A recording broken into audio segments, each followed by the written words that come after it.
And I'm Amber. And this is Waking Up the Witch. We're your neighborhood witches. Each week, we talk about all things witchy and connect with other humans in a storytelling format about navigating life on this floating rock. We're two curious ladies trying to understand the human experience. But while we do that, we think it's important to honor the people that lived here before us and honor the cultures and traditions that we're being inspired by. This podcast is about waking up the witch, which means we are learning and growing every day. That being said, we are always open to feedback on how we can do better. The views and opinions of our guests don't necessarily reflect the views and opinions of Waking Up the Witch. Now, let's go, ghouls.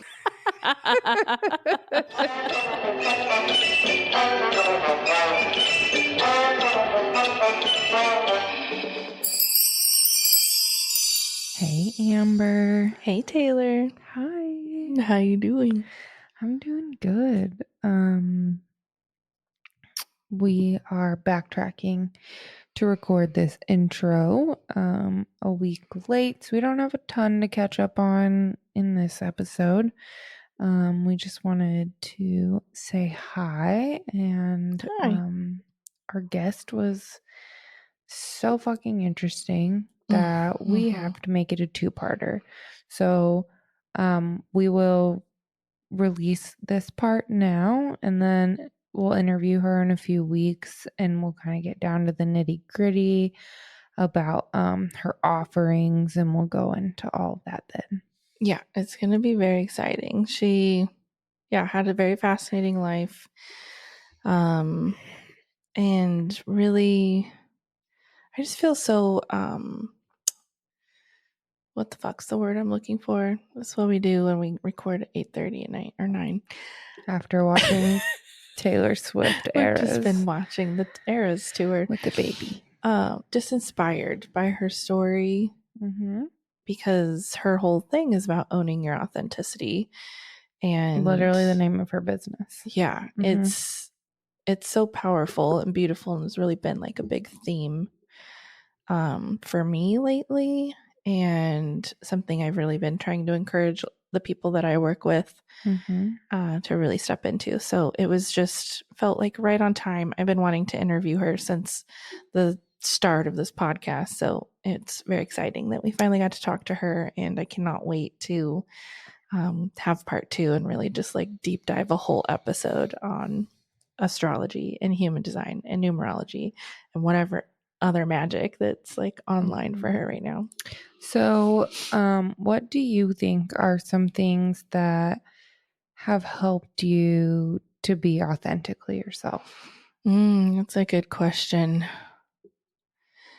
Like, I feel like it takes little bits at a time. Like, you don't just, well, for me, I didn't just wake up one day and was like, okay, I'm going to be fully authentic. Like, I'm still trying to figure out what is my authentic self completely. And I feel like, especially being witchy and having like that religious family background, that was kind of a big step for me. It was like owning that part of myself and slowly starting to share little things on social media that resonated with me around that. Yeah. Because that's kind of scary when your whole family is following you and you're putting yourself out there a little bit. But I think even to reflect on where we were when we started this podcast, we're both so different. Totally. We've grown just so as much. People.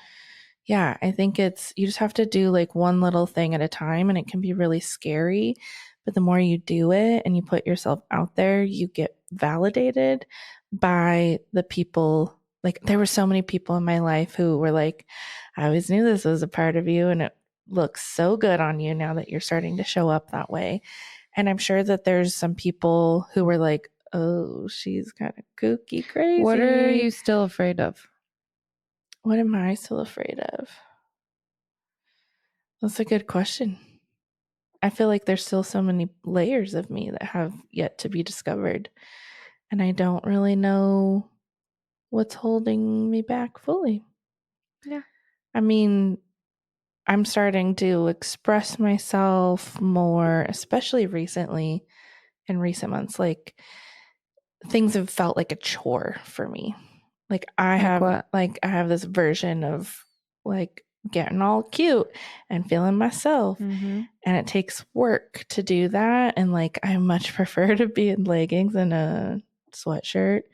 Oh, Because balance. that, well, yeah. And that's something like I was given permission. Like, you can have both, like this outdoorsy, naturey, cozy girl vibe. Athleisure. And you can also be like whatever other dressy, glittery, magical version of yourself. Like, they Totally. both can exist. You Yeah. don't have to be one or the I other. show up to work literally covered in glitter with rhinestones on my face, Yes. wearing a very insane outfit, and then I'll show up to work in an oversized t-shirt and like biker shorts. Yeah. So it's just like how you Totally. feel like showing up in the world that day. Totally.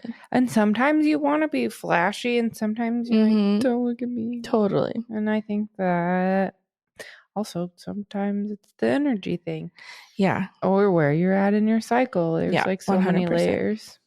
I think just really like discovering your internal authenticity is like step one. Like, if you find yourself not really sure what authenticity looks like for you, start to get curious about what's going on the inside, because the outside is kind of the fun, easy part, other than like people are going to look at you a little differently, maybe, you know, like you're going to kind of stick out a little differently if you just show up completely different on the physical level. But that's the really easy part to do. Like, if I know I want to be glittery, like I could put a lot of glitter and color on. Yeah. And I also think, to backtrack to that, like sometimes if you don't feel good, it's like nice to dress yourself it helps up so and much. That's like, been part of it for me. Pump yourself up. Especially coming out of like winter vibes.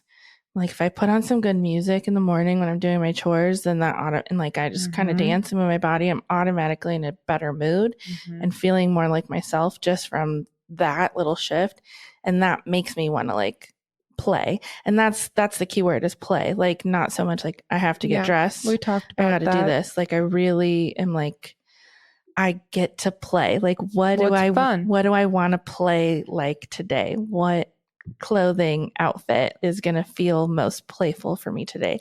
And it changes the whole fucking vibe. I also just want to like take a moment to recognize how lucky you and I are to have the like career paths that we've fallen into or chosen. Like, worked hard. I get to wake up, go to work, genuinely enjoy myself, have great conversation, be around amazing people, and just like have fun and play. And I get to be fully myself all day long and just like make genuine connections with other humans. And I think that most people will never have that. And I make good money doing it. And it's just like so incredible. And I mean, even talking to some of my coworkers, like they'll have clients walk out and be like, oh, I fucking hate that bitch.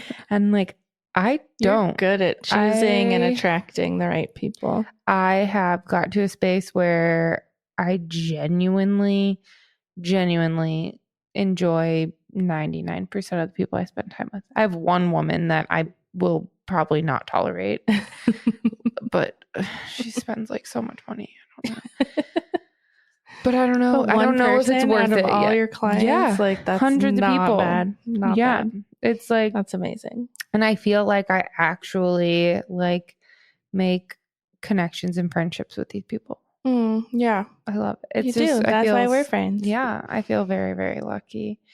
Totally. And that allows me to be authentically myself. Yeah, that gives you the creative space to play and show up as you every single day. And I think we'll get into this like with next week's interview, but just kind of like as we get older, we kind of break down the stories that were told in our childhood. Yes. And that and like get to reflect back on them and take yourself out of the situation and kind of realize like, oh, I'm not what I've been told. Yeah. And then I think that allows you to be more authentic as well. Yeah, there's so many layers to it. I also think that like being far away from my family allows me to be more authentic. Totally.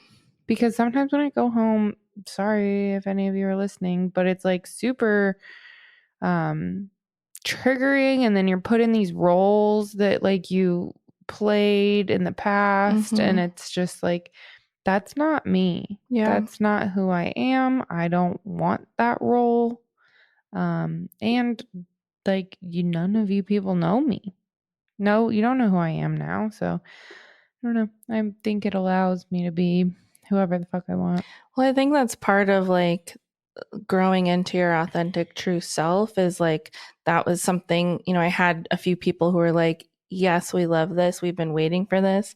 And there's probably a lot of people who silently stopped following or paying attention or doing anything because I wasn't necessarily their cup of tea. But it's That's like, just not your people. And I'm totally okay with that. Like, I have no qualms about it whatsoever. I definitely feel really grateful because it does help. It is scary to be like, all these people who have known this version of me, but it's cutting that people pleaser aspect and stop doing that so that you can really dive in more to who you are. I do really love too that Carly, she talks about doing like different personality tests. Like, if you are just like, I don't even know where to begin, that was where she started her self-discovery place, which I thought was really great. I do think those tests can be ever changing, just depending on like your mood and how you answer questions. And we I've talked like a little listened to bit a about science that podcast about it.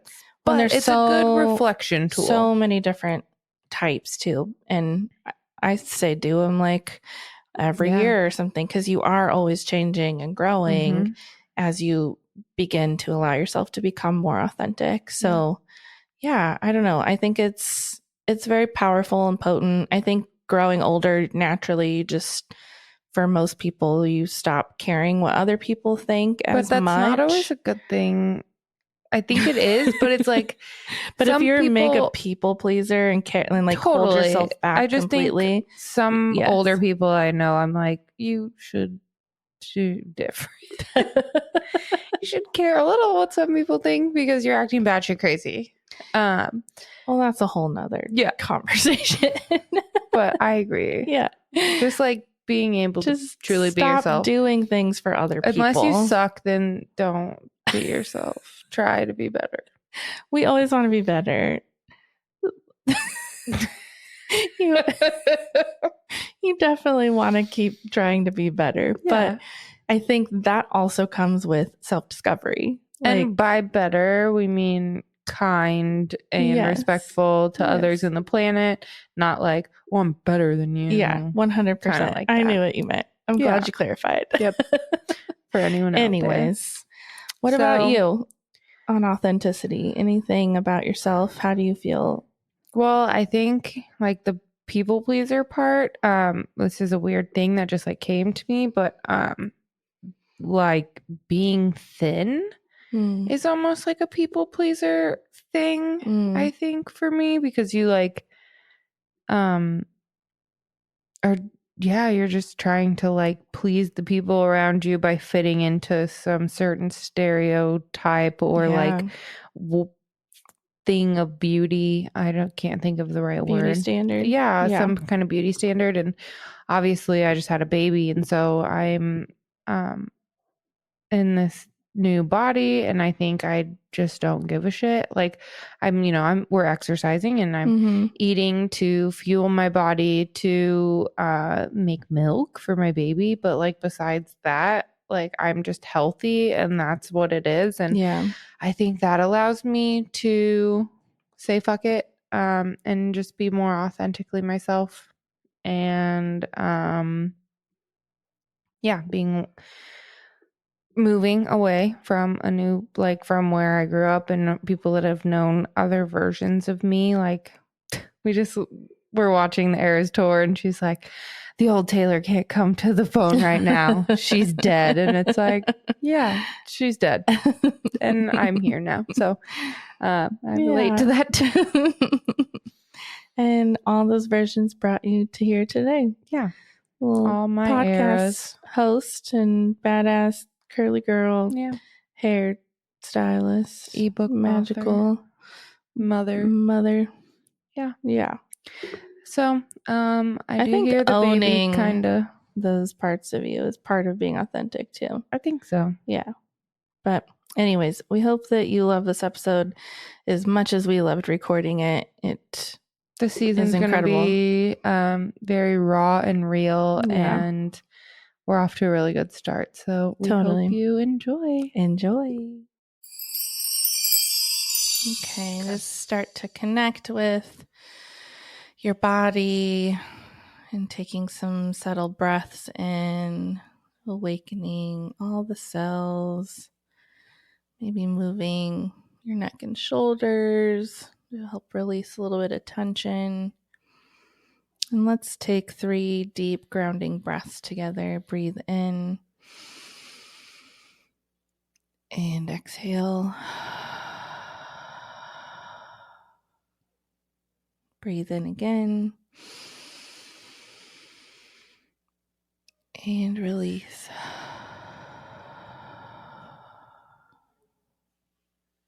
And one more great big breath in.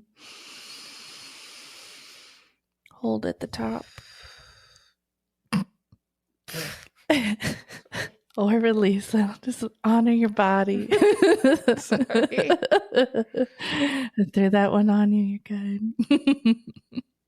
And release if you're still listening and holding. I just want to call in our higher selves and our spiritual teams and any beautiful, loving, vibrant energies that wish to be a part of this call with us. And all the higher selves of all those who discover this episode. Allow for whatever is meant for the highest good of all concerned across all timelines and dimensions to flow through us today in this beautiful conversation of owning our authenticity. Thank you, thank you, thank you. Oh, I needed that so bad today. Hello, Eclipse.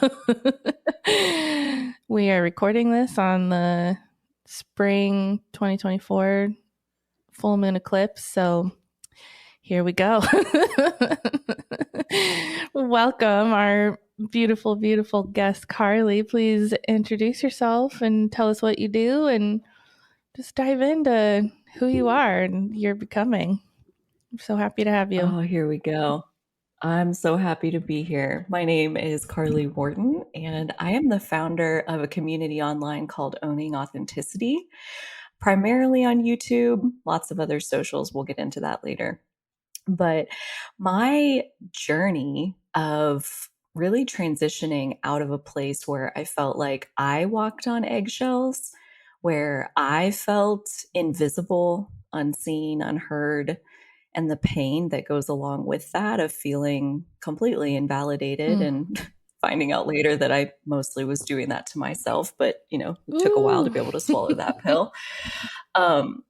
Yeah, it's been a long road, but today getting to a point where I create safe spaces for myself and other people to be able to not only get to know their authentic self, but be able to start to live from the center of that place, which is not an easy thing to do. It is by no means an overnight process. And we'll talk about some of my milestones, it sounds like, as we get further into today's conversation. Yes. So start from the beginning when you were a child and, what did that look like for you? How were you raised? What influences did you have? And, I just got back chills. That's like, we're on the right track. So just start from the beginning. Tell us about Carly. Yes. So I grew up in a rural town in Kansas, very small religious town, and I am the oldest of 4 siblings. I have 3 younger brothers. and including my Irish twin, which means we were born in less than a year. So like at my first birthday party, my mom is holding her 1-month-old baby. Yeah, psycho. And no offense to anybody out there who's doing that, but it definitely created an environment. Did she get pregnant on purpose? No. I have a 4-month-old and I'm so baby crazy right now and it doesn't make any sense and I have to like tell my brain to shut up. I'm like, you literally have a baby. You don't need another one right now. Oh my gosh. Just wondering. Yeah, no. I was sick and she was sick and she took us both to the doctor. I was about 6 weeks old and he comes back in there and he's like, well, she's got an ear infection. And you're pregnant. Oh my God. The front door. So that was like the end of her maternity leave. I went to a daycare. She went back to work and she was pregnant. Oh my gosh.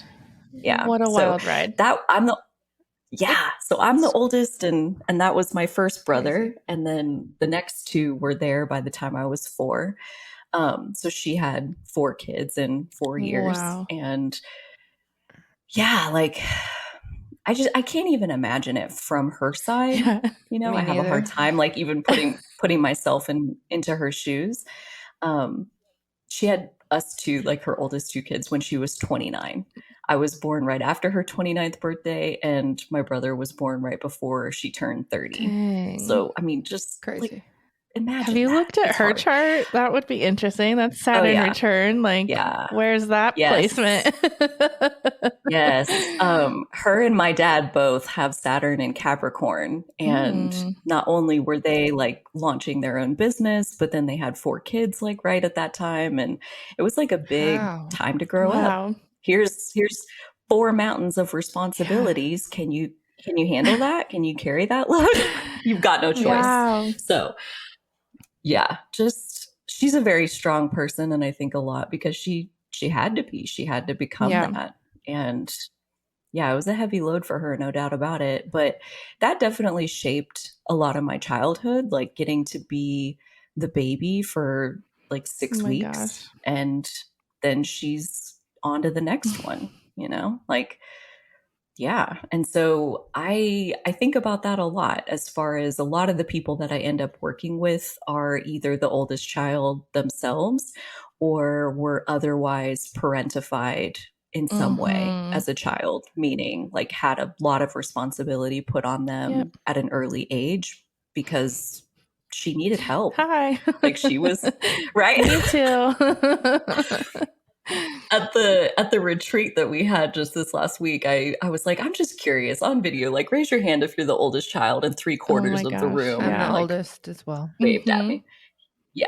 So like I attract a lot of that, of the people who feel like overly responsible because of that early childhood experience. Absolutely. So I think a lot of times, like when we're drawn to the healing arts, the people that we're here to heal, they got a lot of the same stuff going on that we personally have walked through. That's why we're able to hold them, because we truly understand what they're going through. Yeah, exactly. So that is a big part of my journey, I would say, as far as like being there for my brothers and maybe not having to, but definitely feeling like I grew up really quickly. I like to joke that I'm like Benjamin Button. I was like born an old person and I get younger as I go along. I'm like in my childhood at this point, right? At 35, and was kind of an old lady as a 5-year-old. So yeah, that was definitely a big part of it, being part of a big family. And I would say that definitely started the beginning of feeling invisible, feeling like my needs weren't allowed to take up very much space, that other people's needs were more important, more pressing. You're the oldest, you should know better, that kind of mentality. So yeah, like starting off there, and that led me onto my path of being a chronic overachiever and pushing myself to do all the things, get the best grades, do the sports, have a job, get the scholarships, do this, all the things. And that led to like my first anxiety attack starting when I was like 15. Like I started struggling with depression and anxiety even before that, but my mom took me to the doctor for the first time when I was 15 and started trying to figure out like what medicine, what pill is going to make her better. And it's like he was telling me, he's like, I really don't think you need medicine. I think you need like 2 less things on your plate. You know, I think you need to like give up the sport or give up the job or give up the extra class that you're taking. And I'm like, no, I need all of it. And I like freaked out on him right there in the office. And so, yeah, like that was the beginning of like my workaholic Just give me the pill tendencies. Give me something that can take the edge off and so that I can let me hold it all. Right. Like, let me continue over functioning because that's where my self-worth is coming from, is being able to juggle all this. Look at how good I am at juggling all the things. Wow. And it's like killing me simultaneously. So yeah, that was childhood, and I had good times. Hilarious. Yeah. Sure. Thanks. It definitely is a lot funnier now than it was at the time. Hindsight. Right. Yeah. It lightens the mood on lots of good things. Good to laugh at our trauma. Eventually, yeah, it's medicinal. So yeah, the overachiever thing continued to trying to do my undergrad in 3 years. That was the second time my workaholic nature tried to kill me, take me off the planet. I did it, but again, it almost didn't work out for me. But that didn't stop me from then going on to grad school and being very much the same way. And then getting a job at a software company in Texas. I had grown up in Kansas. So moved to Texas and got a job and continued the workaholic tendencies. And that's the next time that it tried to like wake me up out of that. And that was where it finally happened, as far as like, I can't keep being like this.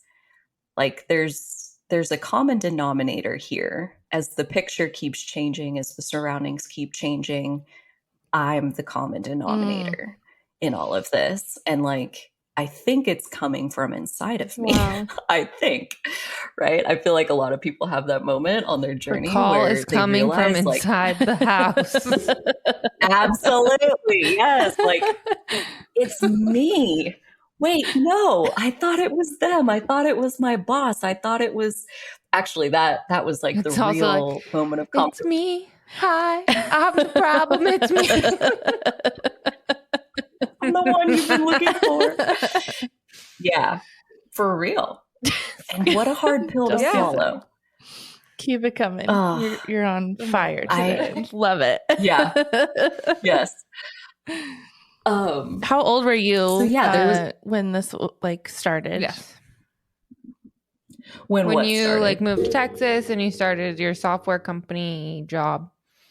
So I was like 20, almost 23 when I moved to Texas. That's still so young to like have achieved all these things and like start this career. And yeah, I mean, and I felt behind, which was why I was like racing to catch up, is what I was mentally doing. And when I look back on it now, I'm like, what are you thinking? But yeah, when I heard a quote the other day that said, like, when you're in your jar, it's really hard to read your own label. Oh my God. And that is very much where I was, of like totally blind, like almost delusional on how far ahead I really was, and like just couldn't see it. Gosh. Like I still felt like a failure, like had no self-esteem, like it was wild.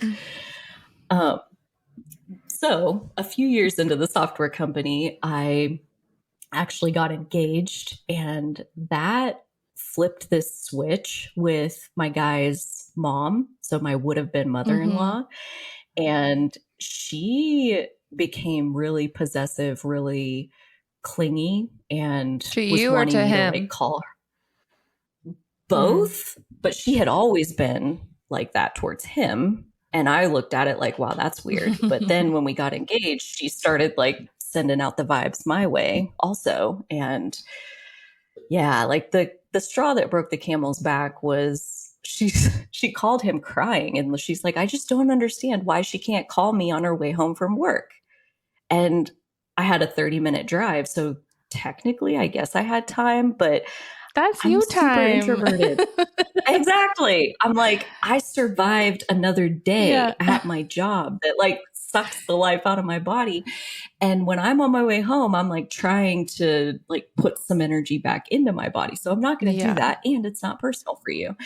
But she was so upset, and I hate to see anybody in pain. And so I think to myself, like, you know what I'm going to do? I'm going to write her an email, and I'm going to explain to her why that's just not who I am. And I opened up this email like full of life, full of self permission to like tell her all the things and like make her understand. And I couldn't write anything. And I say that was the beginning. So this would have been February 2015. That was the beginning of my self awareness journey of realizing like, I don't really understand myself. I don't really know myself well enough to explain it to her. And I can't explain it to her because I don't know. So that led me to, I would say, like my very first spiritual practice of trying to sort out who the hell I am. And I started that on Pinterest, and I made a Pinterest board called INTJ Female, which is like my Myers-Briggs type, and started with pinning INTJ things that if I felt like it resonated with me, let me put it on there. I ended up with like thousands of pins on that board. And I feel like if you look at it from the very beginning to like maybe 2 years later when I stopped pinning on it, you can see so much of my evolution of like growing out of a like a cranky, angry, people hating, like just like a drained introvert, basically, like a mad at the world, not having enough of my own alone time, to I am so full of love. I love life. I love this life. I love how unique I am. I love this about like it just was such a transformation to the point where now when I tell people I'm an INTJ, they usually argue with me and tell me no, I'm not.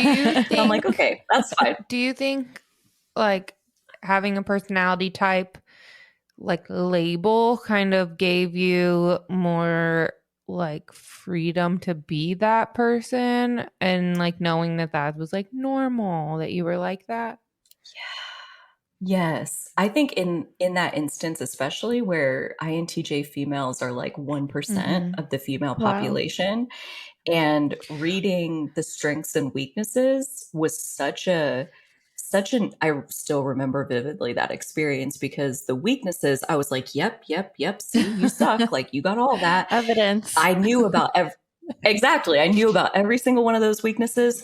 And then I got to the strengths part, and I'm like, I had never looked at it like that. I had never seen it from that angle. And like, that was the first time where I felt like my differences were a blessing. Like, they're a good thing. That was the There's permission. positive. So you had the evidence of the Yes. weakness and the permission for the strength. I love that. Of course. Yes. We know what the Myers-Briggs test is, but this is Waking Up the Witch, and a lot of people are just learning new things and maybe don't know what that is. So what is Myers-Briggs, and then what does INTJ stand for? Yeah. So I'm not an expert by any means, but it's a Myers-Briggs. Yes. There are 16 different personality types, and there are 4 different factors where it's trying to figure out what do you prefer. So the idea that I really liked with Myers-Briggs is that on these 4 spectrums, we're all of them. So like the first spectrum is introvert, extrovert. Like, do you get energy by being around other people, or do you get energy by being with yourself? And we are all some level of both of those things. And even down to somebody right in the middle is what you might call an ambivert. Like you can get energy with people, you like to be alone, you got an even mix. And so I really like the website 16personalities.com. Very colorful report, very in-depth report. And so I'm an INTJ. That stands for introverted, intuitive, thinking, and judging. And that's where, yeah, like first of all, intuitive is that second spectrum where like there's intuitive and sensing.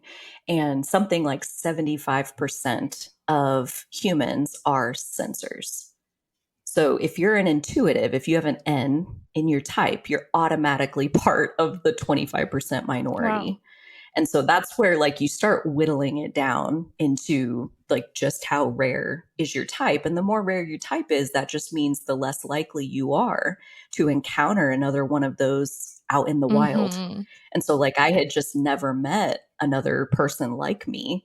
And so here I am thinking like I'm an alien and broken and just weird and have to like put my mask on and fit in. Well, and interesting, And this was popping in my mind that you were like growing up and going to school and having to be like this put in a box overachiever, like the thing that, you know, I want my kid to grow up and go to college and be super successful. And like, you're like, great, I'll try to be that for you.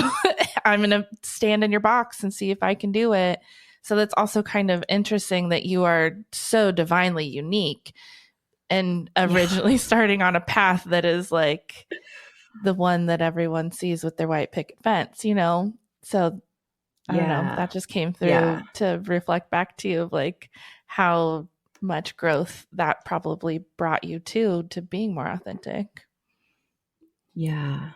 Well, and that actually reminds me of like one of the common, I don't know about like complaint, but like criticisms of a type or a test like Myers-Briggs is that like it doesn't really mean anything because I can just tell the test different things and like get a different response. I can like manipulate the test. Or my type has changed. I used to be this and now I'm this. Yeah, if like your personality type can change. And I think yes and no.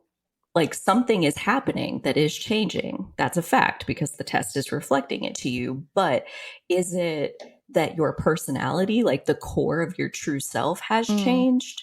Or is it how aware you are of what is true for you versus who you're supposed to be?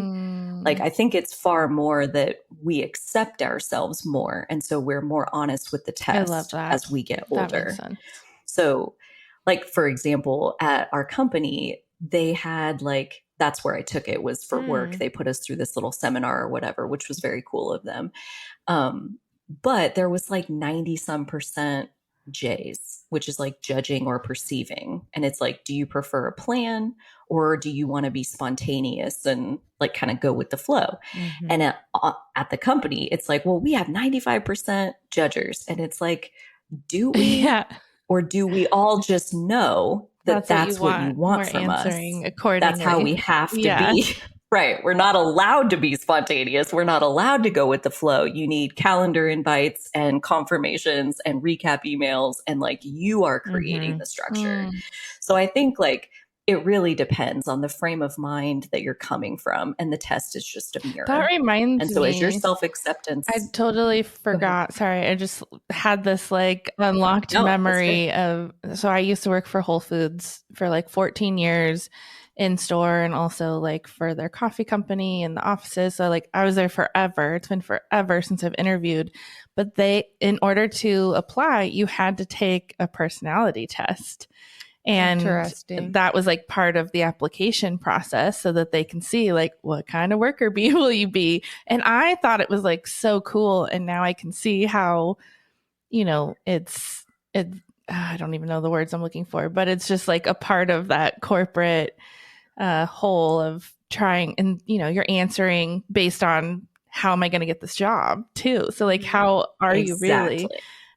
What actually is your personality type? So that is interesting. It's cool that a work would provide something like that, but it's also kind of manipulative. Well, and they did it like after the fact. So like you're already working there. This is to help you kind of get to know yourself better. But I agree, like, especially when you're taking it on the front end, every question you see, you're going to answer it through the lens of like, what are they looking for? I'll be whatever you want me to be. I really want this job. I'm a chameleon. Right. And so you just fib. And people are right. Like you can totally manipulate the test. You lie to the test will lie back to you. Like that's real. Totally. But I will say that as I like absorbed everything that I possibly could about Myers-Briggs, I eventually got to the underlying theory that the two scientists that created Myers-Briggs, they based their research on cognitive functions, which was research by Carl Jung. And that, once you get deep enough into like, how is your brain wired? That doesn't change. Okay, that's cool. So that's like So kind of unique to the really, Myers-Briggs. well, it would be like basically the 16 Mm-hmm. types, like my INTJ type, for example, is telling me the top four functions, the top four cognitive functions that I prefer. Okay. That those are my preferences. That's how I feel the best. That's how I gain the most energy. That's how I make decisions. That's how I gather information. Fascinating. That's what I Yeah. like. And so that doesn't really change over time, you know, Cool. unless we're aware or allowing ourselves to be more true to who we really Yeah. are.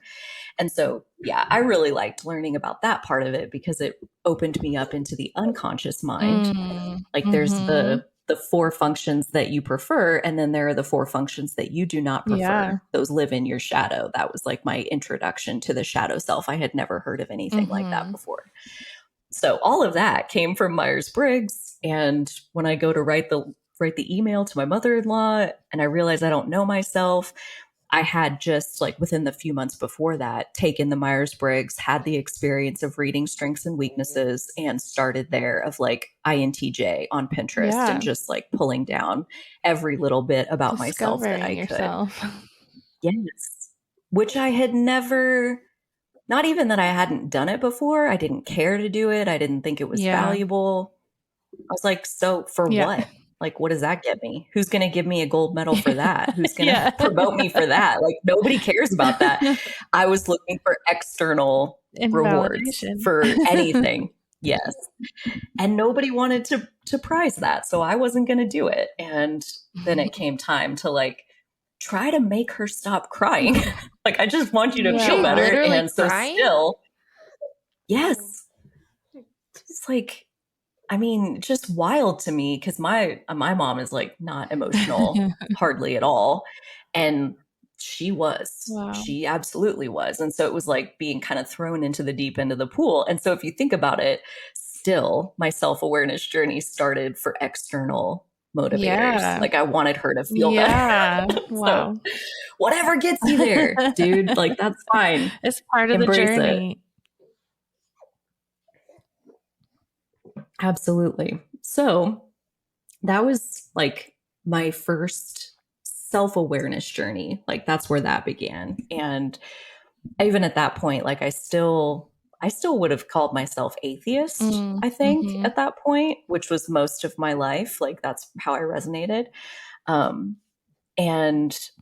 then it was like a year and a half after that. So in that time, I canceled the wedding to my fiance. It's like 6 weeks before we were supposed to get married. And I just sat him down. And well, I didn't just sit him down. Actually, I was getting in my car after work one day and I closed my driver's side door and I just burst into tears, which at that time, like crying is not something that I did. I thought I was a robot. And I'm like, why am I crying? I was so confused. And you're just like bubbling over. You've just been holding in so much for so long that it's like you can't contain it any longer. And this is how we're going to release it. Yes. And it was like maybe, 1 banana, 2 banana, 3 banana. It was several seconds of crying without understanding what the fuck is going on. And then I hear this voice. And I'm talking like auditorily, like in my ears, I hear the voice say to me, "You've got to cancel the wedding." Oh my gosh. Wow. And I realized when I heard the voice say that I was crying because I was terrified. And I knew the voice was right, that you've got to cancel the wedding. And I knew I was going to, and I did not want to. And so I was crying because I was like freaking scared. You're gonna like the hurt scariest people. thing I've ever done. And I'm sure that was part of it since you had the people pleaser, instilled in you. Right? I told him I would.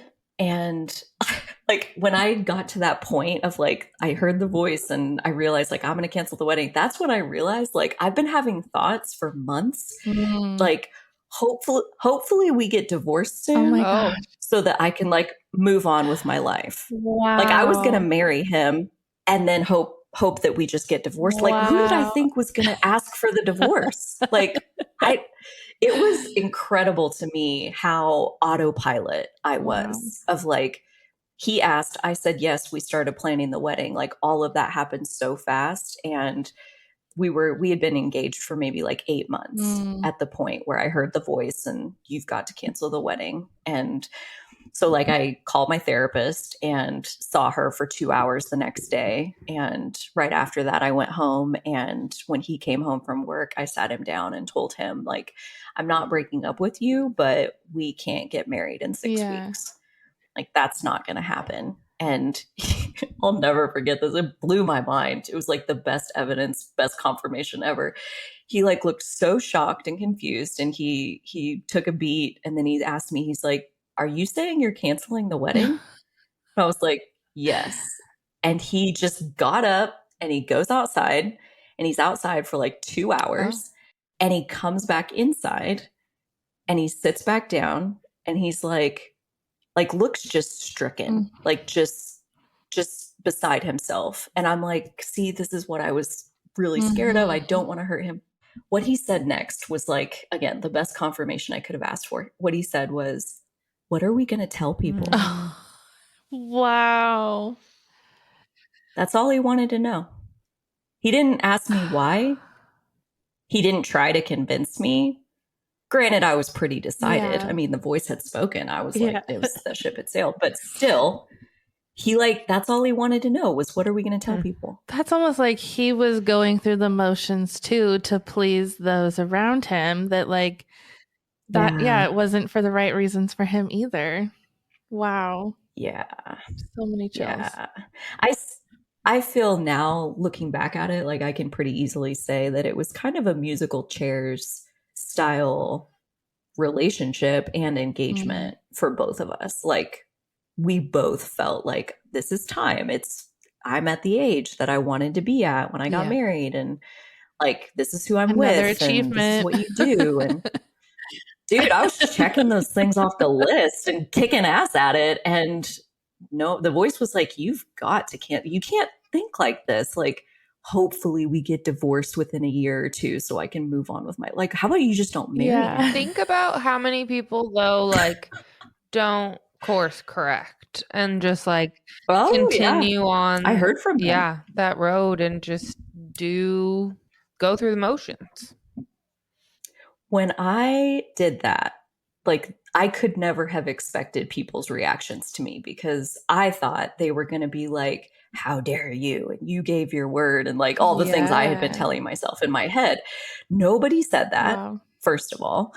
And second of all, I'm going to say there were probably about 10 different women, all women, who told me that they essentially had the same experience and they got married anyway. And they were in varying degrees of, like, one of them, the saddest one, she's like, I just knew in my gut that like, this is not right. I can't do this. And she did it anyway. And he started hitting her 2 weeks after the wedding. There was another one who was like drunk at the time she's telling me this, but she's just like, Carly, I never should have got married. I just shouldn't have done it. And like, she's just beside herself. Like, I mean, I became this person who like understands cold feet and did the thing that almost everybody in that situation, like, as they get into it, as they see how the marriage really is, as they realize like, wow, like we're the same people as we were yesterday before we got married. Like the marriage didn't change anything, you know, like, and so many people voiced their regrets to me. And it just, you know, I believe what's meant to happen is going to happen because almost all of those produce children that like, if they had walked away from the marriage, there wouldn't have been those children were meant to exist. And so I think the people who go through with it, they were meant to go through with it. But in my case, it was just not the way it was supposed to go down. I feel like it's something that like for generations, this is what people have done. And so, you go through life thinking like, this is what life looks like. We go to school, we get the job, we get married, we have children, we retire, and then we die. And like, it's just been how life works and what we're all expected or hopeful of, even. And I just think for the case of like following through and getting married when you know in your gut it's not supposed to happen, I feel like probably so many of our grandparents had done that. And like you said, it is for a reason. Like we wouldn't exist probably ourselves, like if people didn't do that. But it's just something so ingrained. It's part of that generational healing that like you did in an act of like divine intervention where you're like, I can't do this, and I'm sure many of your ancestors had done that and you have no idea about it because we don't talk about that kind of stuff, but so that's kind of cool to think about in that context as well of like what a curse you broke for your family. Yeah. By owning who you authentically are. Yeah. I feel like it was definitely obviously liberating for me and my fiance and just so many people around me that they were like, wait, that's an option. Like we're allowed to do that? Like, wait, what? And I don't know, but I did. And so, I want to emphasize the part where like I went and saw my therapist. Yeah. I Googled how do you cancel a wedding? And Thank step God number for the one is exactly step number one. Any guesses on what it is? Go to therapy. Tell the other person. So I added my own step number one. But still, I'm like, okay, that's smart. That's smart. There's a reason why that is on the list. Someone did it. Yeah, so that was a huge turning point, right? I feel like everything that came after that was unplanned. And this whole getting engaged and canceling the wedding, that was like the very, very beginning of my Saturn return. Mm-hmm. So like I literally got engaged within days of Saturn stepping into Sagittarius. My Saturn is at 29 degrees of Sagittarius, and it was like 2 days after Saturn got to 0 degrees Sagittarius that my fiance proposed. It was just like divinely timed. Like Saturn return was going to give me something one way or the other. And I felt like by not going through with the wedding, it was like I cleared a level of karma and it opened up something like so much better than anything I could have imagined for my life, but it required that first. So crazy. By no means do I think that was like a waste or anything. Like, I'm so glad I got engaged. I'm so glad I got to plan the wedding. I'm so glad I got to do all of that. It was a very expensive lesson, but it happens because 6 weeks before they don't give you deposits back or anything just like that. Just because you don't feel like getting married anymore. Right. Yeah. They don't care. They're not as sympathetic as you might hope, but I got to understand myself. I got to like really know myself that much better. Mm-hmm. So yeah, what opened up after that, long story short on this part, but this is what led me to my next awakening. And this was really the spiritual awakening, was shortly after I ended my engagement, I hopped right into a new relationship. Okay. This was my pattern of the time, and really like since I was like 12, just hopping from one relationship to the next. And that relationship, I feel like, cracked me wide open. It was the most intense, most passionate, most like love I had ever felt, and most pain I had ever felt in a relationship. And I had suffered with jealousy with all of my partners, all of my You were jealous or they were jealous? I was like psycho a little bit. It happens. and we're all there at one point or another. Wait, what are your big three? I am a Gemini sun, Leo moon, Taurus rising. Okay. So So I have Scorpio descendant on my 7th house and Pluto and Scorpio also in my 7th house. So like to say I'm a little bit intense in relationships is like an understatement of the century. And I thought if they would just be different, I wouldn't feel this way. And come on, get your shit together. Like, don't be flirting like that. Don't talk to her. Like, don't talk to her, any girls ever, you know? And then we'll be okay. And so this, I will pluck your eyes out. Oh my God. If looks could kill, I'd be gone away by now. So that relationship was really ragged for me because of how intensely I loved him. But at the same time, that just made the jealousy that much harder to handle. And we were on again, off again a lot. And it came to a bout of jealousy. It was like 3 months long of just like beside myself in pain at watching him have friends, whatever. And now I realize like this was my spiritual awakening. This was like what set me free was that intense pain. And it ended up, I was once again kind of staring into the abyss, thinking thoughts like, do I really want to be here? Is this really worth putting up with and the trouble? And I was kind of coming down on the side of, I'm not really sure that it is. And so he was cool in that he actually helped me to find a therapist that was there in the Dallas Metroplex. And I got in to see her like 2 days later.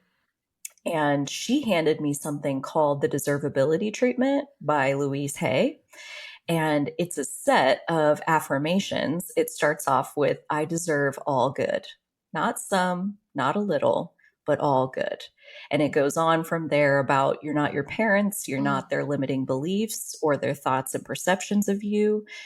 I acknowledge them and I go beyond them. I mean, it kind of covers all the bases as far as like, what do you believe you're worth? And that therapist handing me the deservability treatment, it was like less than 5 minutes into my first session with her. She had my number pretty much immediately. And turns out jealousy is basically a giant crater where your self-esteem should be. Like I had no self-esteem and like negative self-esteem, like self-hatred, self-loathing kind of feelings about myself. And so anytime I saw my partner like laughing or joking with a female friend of his, my instant thought was, of course, he's going to fall in love with them and he's going to leave me behind because why wouldn't he? Wow. And so like my jealousy was really the mirror of how little my worth was. That makes sense. And it was such a wake-up call. It was, again, like looking into, like, I'm the common denominator in this situation. Like, every relationship I've ever had has ended with me being a jealous mess. And looking at that one and ending up in that therapist's office and being handed the deservability treatment, like, it was finally time. Like, I wasn't ready to see it in myself before, but at that point I was. And again, I think that was like a huge part of my Saturn return of like, you deserve to feel good about yourself. Hell yeah. You deserve to know that of course you're worthy. Of course, like the stories that you got told when you were little, that's not who you really are. Those were some people's opinions of you. That's not who you are. And so I started to like surgically separate my conditioning from my truth using the deservability treatment by Louise Hay, like starting to reprogram myself. So that was the beginning of my spiritual awakening. That was on a Friday after work that she handed me that. And the next morning I woke up like popped awake with the thought in my head, I am so fucking sick of living like that. Hell yeah. My depressed up and down. I'm done. I'm done with that. And I devised a plan that said, I'm either going to figure out how to live a happy life, or if in 30 days I don't feel better, then I'll just be done. And I felt so good about that. Like I got my plan and living Okay, that's on what this I thought planet. that you meant. I just wanted to clarify. Okay. Yeah. Sorry, I laughed. And it I was was uncomfortable. no, you're good. It felt so liberating. Yeah. Like, you don't have to figure it out. Chills. I'm going to have relief either way. It's insane. Either way, this is over. Ooh. I'm not living this life anymore. And so I feel like I really reiterate that, because when you decide that it's going to be different, it will be. That morning of deciding that, I decided that, you know what, I'm just going to do self-care until I feel better. Like, I had some experience with doing daily self-care where I would do it for like 3 weeks. Every day I'd exercise or go for a walk or do a meditation or something like that. And I would always get to feeling better. And then once I felt better, I would stop doing the self-care. Relatable. And I call this the stutter start phase of your self-care journey, because almost everybody goes through something similar where once you feel better, you like stop taking the medicine.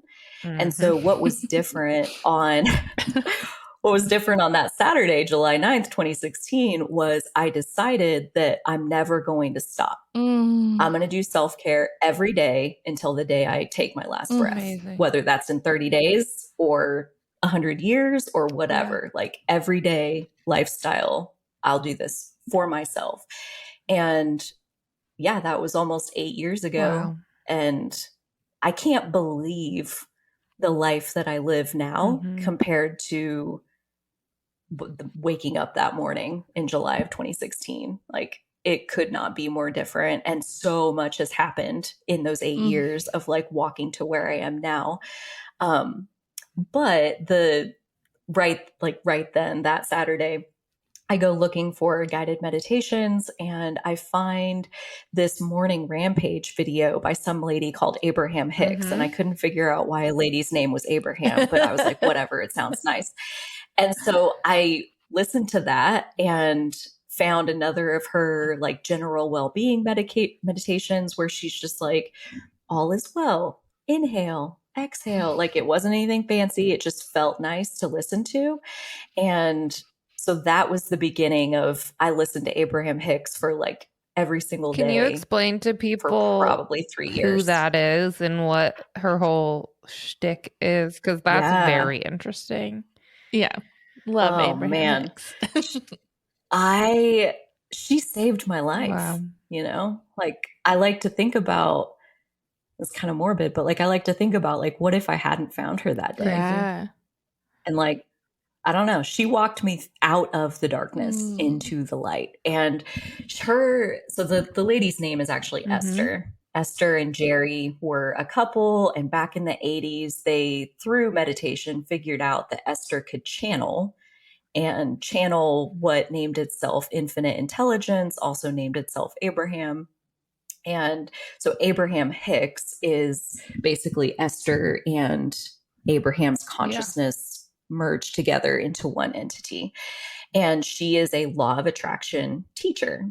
And so what she's teaching is essentially everything that's going on in your life is attracted to you based on what's going on inside of you. And I'm like, you've got to be kidding me. There's no way. There's no way I would create my reality to be this nasty mess. Like, no. So instantly Reject. like, yes. And what she's really teaching you is how to begin to drive your emotional guidance system on purpose. Like, if something is making you feel bad, that's because your higher self, your inner being, doesn't agree with that. And if something is making you feel good or better, at least, like if there's relief in something, if there's satisfaction in something, that is like you getting hotter into merging with your inner being. The closer you are to your inner being, the better you'll feel. And the farther apart you are from who you really are, the worse you're going to feel. And so every time you feel bad, it's like us barking up the wrong tree. It's like another way to think about authenticity. Like, who are you really? And our emotions tell us. Our emotions are giving us clues every second of every day by the way we feel. And at that point, I felt like shit all the time.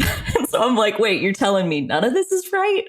everything. Like, it's a total loss. Like, the job's got to go, the relationship's got to go. Like, my relationship with my family wasn't great. Like, my friendships were only okay. Like, I mean, almost nothing in my life was fun for me. And that's another thing that she really hits on, is like, follow your fun. And I'm like, who has time for fun? Like, there's no societal reward for being really good at having fun. Again, like, where's my external rewards? So, like, that was my starting point, was like, I don't even know what's fun for me. So let me figure that out. Let me find, like, carve out time to try to figure out, like, even as a kid, you weren't like playing and having fun. Like, you were.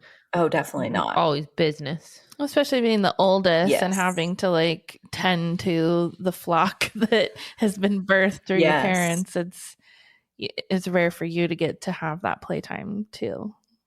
Yeah. Or relax. I like to read when I was right. I like to read when I was younger, and I did a little bit of that, but otherwise, yeah, I don't remember playing very much. Sad. Like, a little bit with my brothers, but a lot of that was like, I'm keeping them entertained, like, it wasn't necessarily like, if I could do anything in the whole world that would bring me joy right now, I'd be playing, tunnel tag. What does Carly want to do? Right. I had no compass for that in myself. And so at 28, that was the beginning of me trying to figure out, like, what lights me up? What's fun for me? And so I dabbled in a lot of different things. And one of the pieces of advice that really helped, well, a couple pieces are coming to mind. I find this starting point is resonant with a lot of people who I attract, of like, I don't know what's fun for me. Where do I even start? Number one is, where do you lose track of time? Like, where do you forget that your phone even exists? You like look up and it's 3 hours later. Like, that's a good sign that you were having fun, because you didn't even think about checking to see what else is available. The second one is, when you can't find fun or passion would be like even more intense fun. But like, when you can't find fun, look for something that's interesting. Like, interest is fun's younger cousin kind of thing. So like, if you can spend time in interest, you're gonna eventually get to your fun. So those are a couple pieces of advice that really helped me to begin to cultivate my fun, and like make a bigger and bigger and bigger garden, to the point where now, I mean, I have a lifestyle of fun. If it's not fun, I'm not going to do it. Period. Like, there's a belief that's pervasive in our culture that says, well, sometimes you got to do the things you hate. I'm like, no, you don't. Not anymore. No, you really don't. No, that's a decision. That's a conscious choice. And if you're willing to tolerate things that you hate, then yes, you will have to do them. But all you got to do is don't tolerate it. And so, yeah, anyways, I love fun too. Right? Big fan. My Leo moon. Like, that's all I want to do, is play and create and I think lose track of time. Your Sagittarius energy too is very much that. It's like, you can't be made to do shit that's not exciting or interesting for you. Like, good luck. It's pretty soul sucking when I do tolerate that. And so, I feel like Abraham brought me to life through finding my fun, through figuring out that, like, you're not supposed to feel bad all the time. Like, that's not normal. And I had been depressed for like 15 years. Wow. And so to have permission to like kind of separate myself from the status quo, the hamster wheel that like you were saying, like, you grow up, you go to school, you get a job, you get married, have kids, retire, and you die. Like, you don't have to do that. If it doesn't feel good to you, then find a different way. And that's really scary to kind of make your own path, but no less scary than you hate it so much you don't want to be here. So I feel like that the opportunity cost was like, well, this is probably the easier way. So that started with listening to Abraham every day and doing the daily self-care for the rest of my life. And I also did mushrooms for the first time, like 4 or 5 months after Yes. that. And like one of the things that Abraham's talks about is like when you get into your meditative state or like your high flying disc or whatever, like pay attention to the thoughts and ideas that are occurring to you, especially if they're occurring to you over and over and over again. And I want to do mushrooms was something that I had known for like my whole 20s, but the opportunity had never really presented itself. I had never really sought it out. I had this like fear around what if you get caught? Yeah. What if it's bad? What if blah, blah, blah. And on my high flying disc, like it just kept coming. Like, I want to do mushrooms. I want to do mushrooms. I want to do mushrooms. And so it was the day before Thanksgiving, 2016. And I did a whole bunch of research. I talked to several people who had done it before and got their advice on like how to have a good trip. And I took mushrooms in my apartment by myself with my cat. She didn't take the mushrooms. She was just with me. And I did my first trip on my own in my apartment. And that was also the first time I ever didn't go home for a family holiday. Again, because Abraham is telling me, like, if it doesn't feel good, that's not your alignment. Like, you feel your way into what feels good to you, let that be your guide. And so I told my mom I'm not coming. And she said, why? And I said, I'm not going to make the trip. And that was basically the end of that conversation. She didn't press. And so instead of going home for Thanksgiving, I took mushrooms in my apartment and then had a Friendsgiving the next day. And it was life-changing. I mean, it was like there was no turning back after that, as far as like I felt source was a new word, especially from like previously being atheist, but like Abraham Hicks calls like the infinite source energy, that like that'd be another name for God or the universe, that like we all came from source energy. When we pass away, we're merging back into source energy. And I felt the love that source energy had for me in that trip.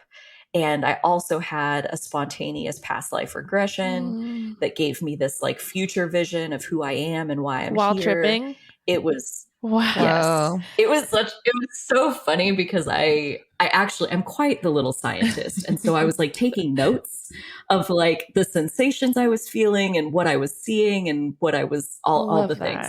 And it was about 90 minutes into the trip, I had music playing and I could hear these drums, and it wasn't part of the track I was listening to. I've heard that song a lot of times and I'm like, this is different. Maybe my neighbor's playing music. And so I stopped the music I was playing so I could hear like, where are these drums coming from? And I put 2 and 2 together that this is like part of the hallucination, these drums. And I got the idea that I need to go into the dark.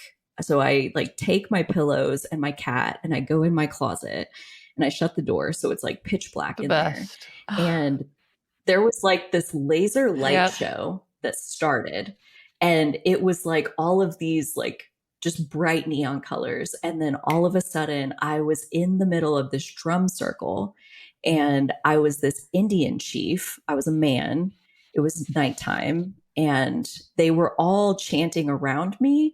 They were like using their energy to elevate me to the heavens so that I could receive this message on behalf of the tribe and deliver it to them. So that was like the past life regression of who I was.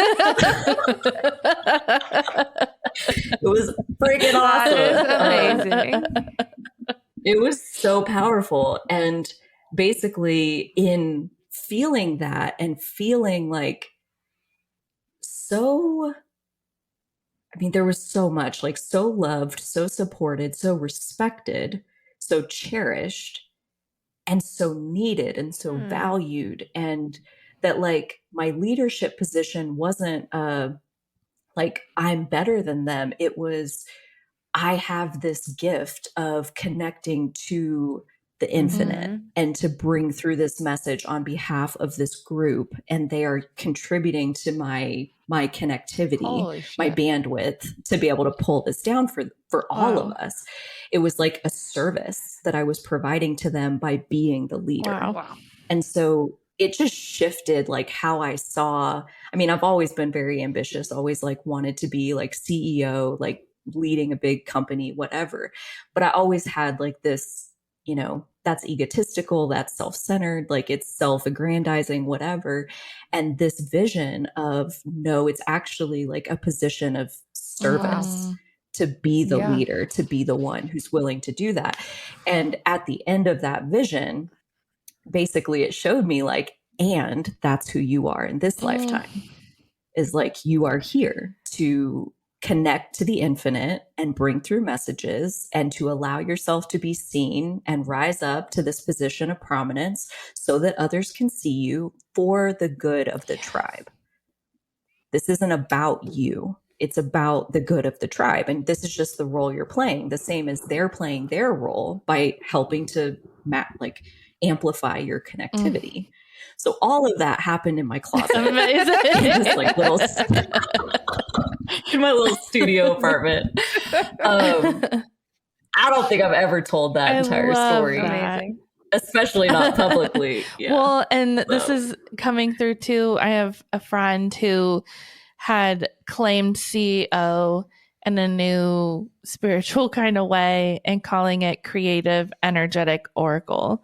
And so permission for you to be the CEO of your fucking life and allowing that connection to the source energy to help uplift and create this magic in community and collective energy. So you are a CEO. Yes.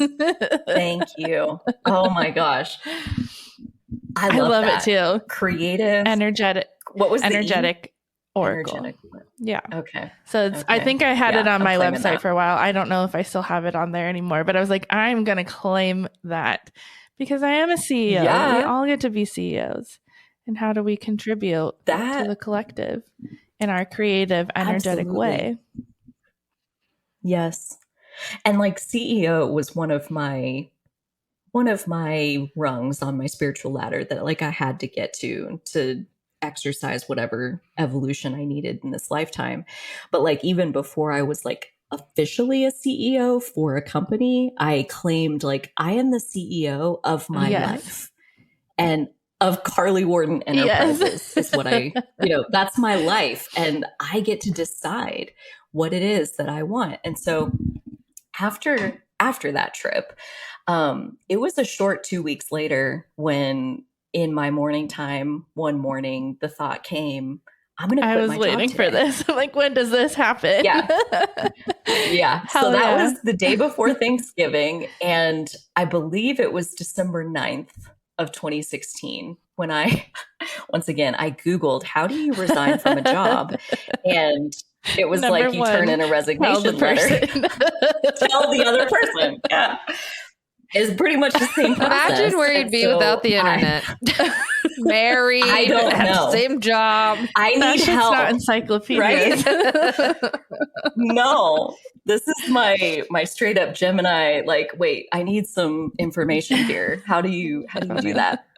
So yeah, I downloaded a template resignation letter. I filled it out. I emailed my boss, and like 2 hours after I had that download, I'm sitting in a conference room and giving her my resignation letter.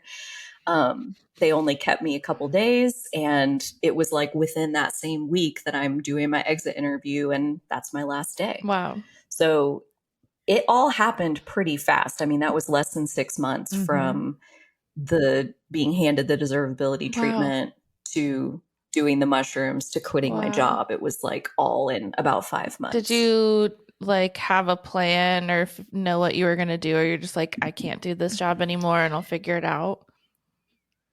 So behind the scenes of like, it wasn't connected at the time to my job, but I had been downloading the message for like 2 months in my morning time. Your business is ready for you. Like, I've always wanted to be an entrepreneur, and like my parents are entrepreneurs, my grandparents are entrepreneurs. Like, This is just what I've always wanted to be, is like build my own business from the ground up. And for a couple months, like I'm getting the message, like your business is ready for you. And I kept asking the voice, like, what business? Where is it? Like, what do I do? Your business is ready for you. Who am I going to do this with? Your business is ready for you. What kind of business is it? Your business is ready for you. And like that's all it would ever say. Exactly. My bitch, it's tell like, me. what do you want me to do with this? And finally, the day came where like, I'm going to quit my job. And it was the best, most liberating feeling thought I think I had ever had. And Abraham had taught me that like when a thought feels really good, that's your inner being, like agreeing loud and clear with you. And so I acted on it, like quit my job. And I knew in the back of my mind, your business is ready for you. And so my plan at the time, like I had a pretty nice kiss my ass fund built up, AKA savings account. And I thought, you know, I'm going to live on my savings for a year. I'm going to travel. I'm going to say yes to whatever life brings me. If it feels good and it's coming at me, I'm going to say yes. And so you think about like very Sagittarius Saturn return, like I'm going to travel, I'm going to have adventures. I'm just going to see where the wind blows me. Exactly. So that was my plan, my loose definition of a plan. And I just thought, my business is ready for me and maybe that'll be a thing. Like maybe my business will find me. And if in a year I don't have anything going, then I can always just get a job. It's no big deal. And so it was like a couple weeks after that, my friend who had gotten laid off from that same software company like 2 months before, she calls me up and she's like, hey, so I'm going to go to Japan and one other country. Do you want to come with me? And I'm like, yeah, I do. Wow. And so she came to my house the next day and we bought plane tickets to Japan and Thailand and on back home. And it was like 4 days later that we left. Wow. And so it was like 2 days after Christmas, we left and go to Japan, go to Thailand. We were gone for like 2.5 weeks, but that was, we got there like 2 days before New Year's. And so I celebrate New Year's Eve and New Year's morning on a beach in Japan, thinking like, what is my life? Like, what is going on here? This is like so far off plan, but feels really good. Abraham, I'm going to trust that you know what you're talking about. And that was the beginning of basically the lifestyle I still live today, where I download from my higher self, what do you want me to do? And I do it. And I trust that those leaps put me in the right place at the right time. So and true. That's still very much like what I practice and what I preach is all about how to jump before you're ready, before you have all the information, before, you know, the plan has revealed itself. Like make yourself available, create the open space so that whatever it is has room to come into your life. Because it was 5 months after 5 months after I quit my job that my cousin called and was like, hey, so here's what I'm thinking. I want to open a grocery store in our hometown. Is that something you'd be interested in? And every cell in my body went hell fucking yes. Cool. And it was like 10 months later, we opened our grocery store. You own a grocery that brought me store? back to Kansas. Not anymore, but I did. Crazy. I did for a while. But yeah, that was my business, was opening a hometown grocery store, an independently owned and operated grocery store in my hometown with my first cousin. We bought a building. We remodeled it for 8 months. We both knew nothing about grocery. And we opened in February of 2018. And then it was about August of 2020 when I stepped back as the manager and we promoted a different manager. So I wasn't there on a daily basis. So that means I ran it for like 2.5 years. And then it was just a few months ago, it was at the end of 2023 that I sold my shares of the store back into the business. So I am no longer one of the owners of that business. So cool. You are just a very multifaceted person. It's like life happens faster in my world. I don't know. I think it's just the faith to jump. Of course. I feel like I've lived like when 10 different lives, so I understand that. Totally. Total trust. Okay, can you bring us to current? Yes.